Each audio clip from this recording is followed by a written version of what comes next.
apa yang kau buat di dalam hidupku ini.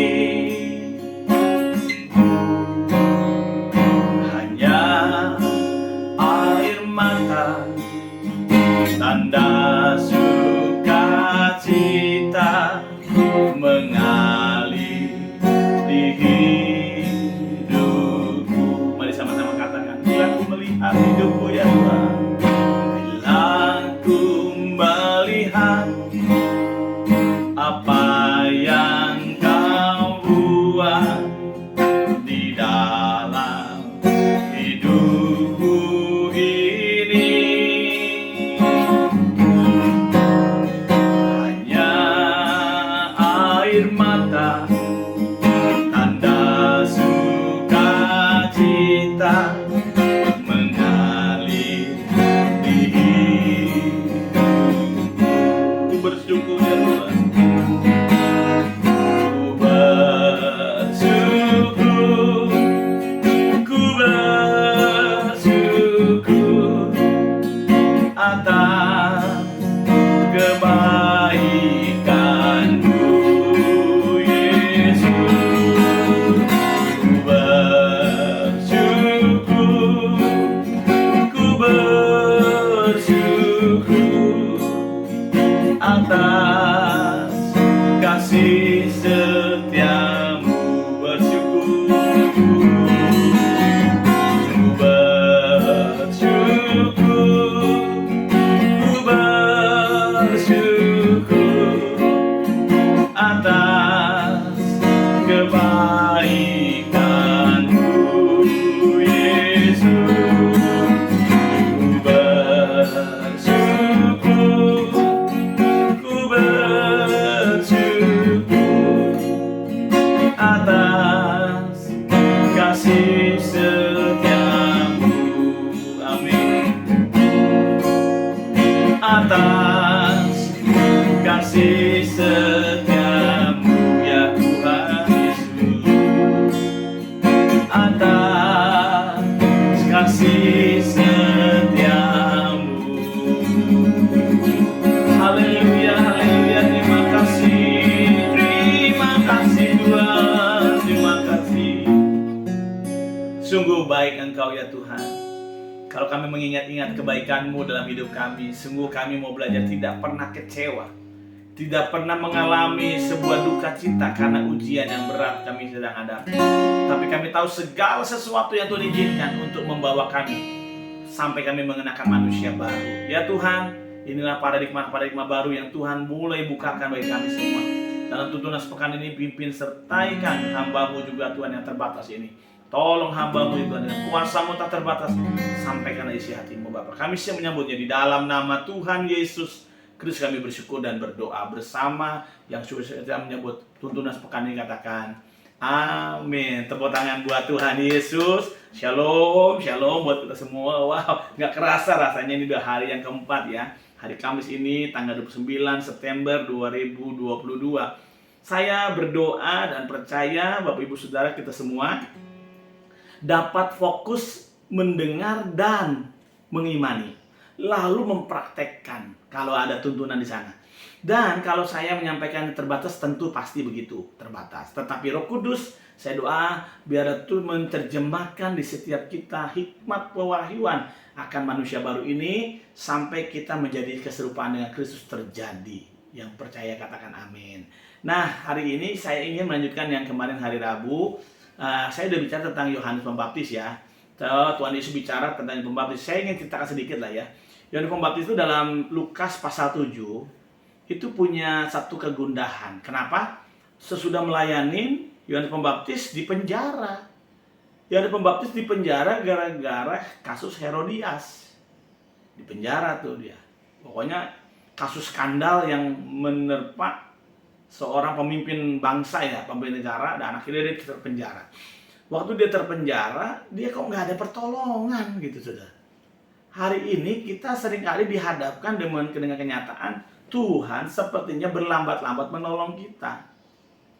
Walaupun saya katakan pasti Tuhan tidak pernah terlambat.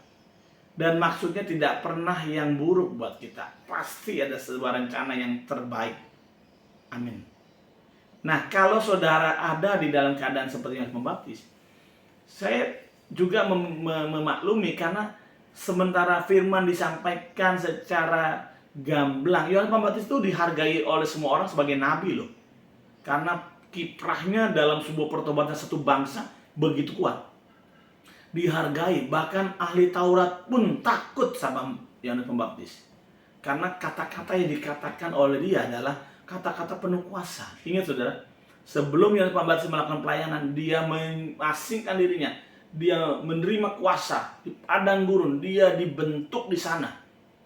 Manusia baru saudara, yang sedang dibentuk oleh Allah sebagai pribadi yang berjalan mendahului Tuhan. Yuk kita buka dulu yuk Lukas pasal 7 ayat 27 dan 28. Saudara bisa nangkep ini ya, 27 dan 28 dari Lukas pasal 7. Lukas pasal 7 ayat 27 dan 28. Silakan baca dulu. Lukas 7 ayat 27 dan 28. Begini firman Tuhan. Karena tentang dia ada tertulis, lihatlah aku menyuruh utusanku mendahului engkau. Ia akan mempersiapkan jalanmu di hadapanmu. Aku berkata kepadamu, di antara mereka yang dilahirkan oleh perempuan, tidak ada seorang pun yang lebih besar daripada Yohanes. Namun yang terkecil dalam kerajaan Allah lebih besar daripadanya. Wah, saudara,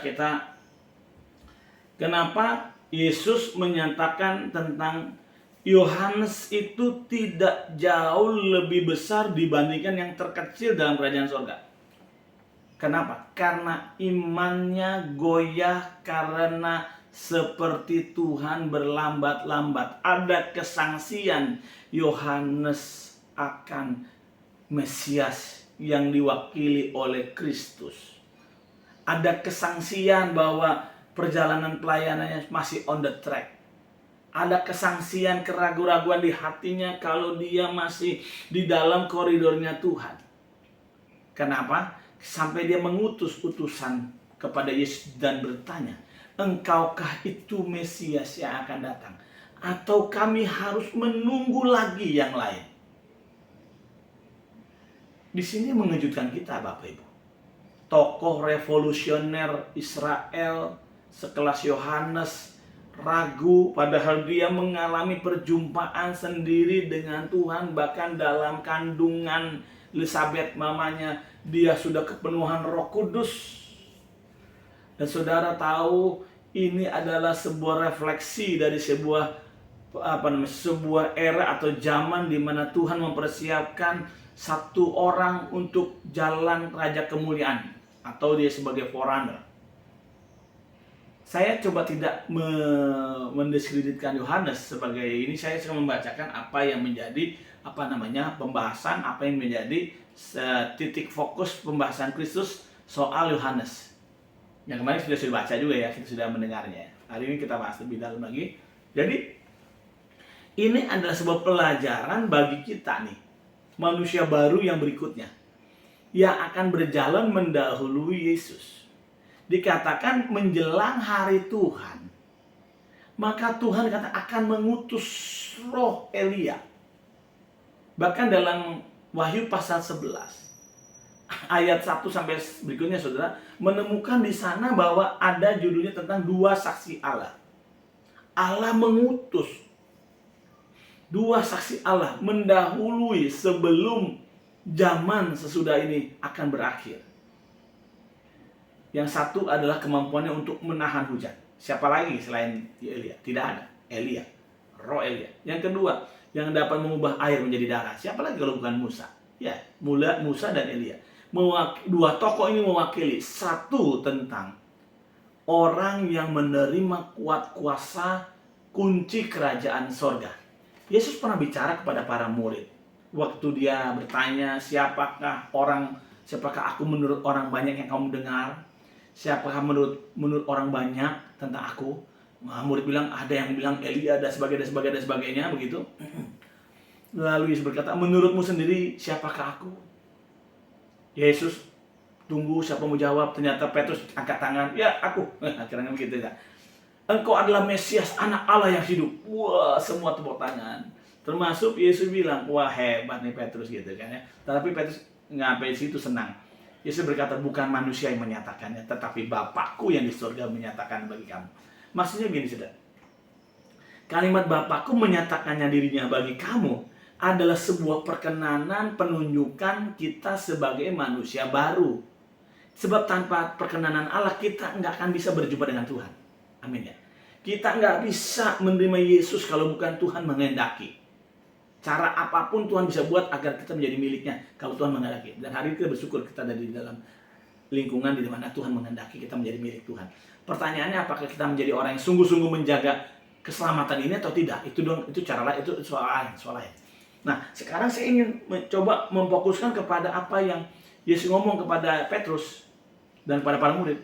Di atas pernyataan Petrus dikatakan, di atas batu karang ini, Petrus ini, aku akan mendirikan umatku, jemaatku, kata Tuhan. Dan alam maut tidak dapat menguasainya. Jadi ini manusia baru adalah orang yang mendapatkan perkenanan Allah. Perkenanan Allah. Yang kedua, orang yang mendapatkan sebuah privilege untuk menerima keselamatan lepas dari alam maut. Alam maut tidak dapat menguasainya. Ingat ya, pernyataan Petrus bahwa Yesus adalah anak Allah. Makanya keselamatan yang kita percayai dan kita imani adalah bukan karena perbuatan baik, tapi karena kita percaya dan menerima Yesus sebagai Tuhan dan Juru Selamat. Jadi siapapun saudara hari ini belum menerima Yesus, terimalah dia. Karena dengan itulah kita dapat diselamatkan. Perbuatan baik tetap harus dilakukan. Sebagai apa? Bukan sebagai standar keselamatan, tetapi sebagai bentuk ucapan syukur. Kalau kau nggak lakukan apa-apa, tandanya kau nggak tahu diri. Kita sudah diselamatkan tanpa berbuat apa-apa. Kita hanya suruh berbuat baik kepada sesama. Nggak perlu berbuat baik kepada Tuhan. Sebab apa yang kau perbuat bagi saudaramu yang paling hina, engkau itu berbuat baik bagiku, kata Tuhan Yesus. Dahsyat ya, luar biasa. Nah, di sana dikatakan alam maut tidak menguasainya. Manusia baru adalah orang yang dapat privilege, mendapat keselamatan. Itu yang kedua. Jadi yang pertama tentang manusia baru adalah dikatakan orang yang dapat perkenanan Tuhan. Maksudnya engkau dijumpai Tuhan. Yang kedua mendapat privilege, kita dilepaskan, diselamatkan dari maut. Haleluya. Yang ketiga dikatakan Yesus berkata pada para murid, lanjutkan ayat itu, dikatakan begini, kepadamu kuberikan kunci kerajaan surga. Apa yang kau lepaskan di dunia ini terlepas di surga. Apa yang kau ikat di dunia ini terikat di surga. Dengan demikian engkau mempermuliakan Tuhan. Nah, yang ketiga adalah kuasa. Katakan kuasa. Kuasa. Nah, manusia baru bukan hanya menerima perkenanan, bukan hanya menerima privilege untuk tidak mengalami kematian kekal, artinya dibalik mendapatkan kehidupan kekal, tapi juga menerima kuasa sementara di bumi ini engkau punya kuasa, otoritas. Nah, Yohanes yang kita baca barusan adalah refleksi dari forerunner yang mendahului Tuhan datang pada kali pertama. Tetapi gerejanya, saudara dan saya, adalah forerunner yang sedang dan sudah dipersiapkan untuk kedatangan Tuhan Yesus kedua kali.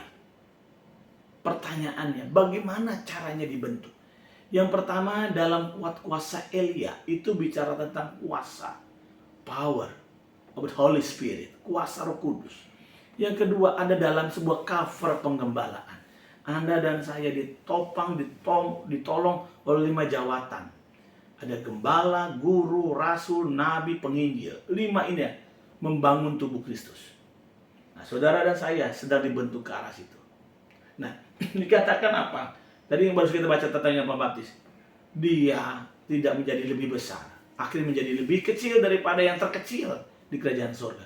Kenapa? Karena ketidakpercayaannya atau keraguan-raguannya. Nah, saya berdoa hari ini untuk di hari keempat ini, mari kita periksa apakah ada benih-benih keraguan dalam hati kita tentang manusia baru, yaitu saudara dan saya, yang sedang menghidupi perjalanan salib kita, perjalanan penyangkalan diri kita bersama Tuhan Yesus. Kalau sedang ada benih-benih itu, ayo kita doa sama-sama lepaskan. Karena apa? Hanya dengan iman saja engkau dapat melihat Allah dan kemuliaannya.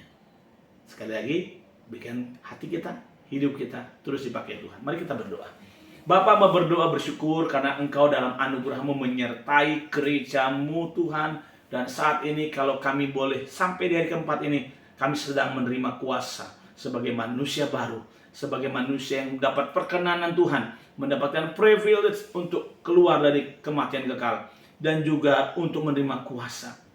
Tuhan Yesus, contoh dari apa yang dilakukan Yohanes Pembaptis, biarlah kami semua, kalau ada di antara kami ragu-ragu, sedang mengalami dilema hati karena pertolongan Tuhan belum terjadi, Tuhan, kiranya iman yang besar dicurahkan bagi kami semua dalam nama Yesus. Di tangan terangkan hati yang terbuka, kiranya Tuhan menolong menopang kami semua. Terpujilah Engkau Bapa. Di dalam nama Tuhan Yesus Kristus kami bersyukur dan sudah berdoa bersama, katakan amin. Tepuk tangan buat Tuhan Yesus. Jangan lupa nanti malam ada doa bersama penatua kul, gembala-gembala kul di Zoom seluruh Rayon 3 ya. Ikut semuanya. Sampai berjumpa besok dalam tuntunan sepekan. Tuhan Yesus memberkati. Shalom. Haleluya.